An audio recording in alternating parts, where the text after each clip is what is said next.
pauwi na tayo. Kyle, pauwi na tayo. Kayla! O, paano yan? At big sister ka na.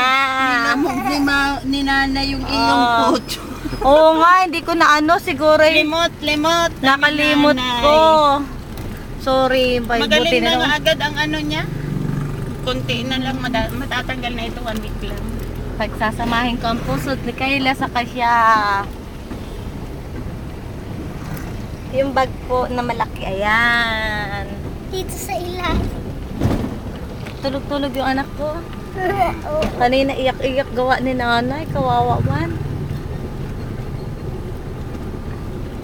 Ang ayos daw ng kanyang tulog. Hindi daw siya nasisilaw.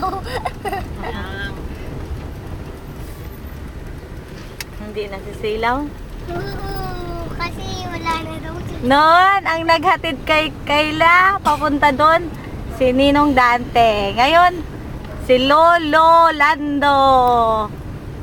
Tapos ang sasakyan kay Kay Vice Mayor. Vice Mayor, ano na nga po? Raimundo. Panday. Si Panday. Ay, talaga bigatin, kamahalan. Nakapunta Expression. na ako dun sa bahay niya. Kasi yung kami noon ni Naila, tapos si Tito Arnel kasama ako. Yung papunta kami kala Algie. Kasama ako. Kita ako nga si Nasa bahay na po si Randy.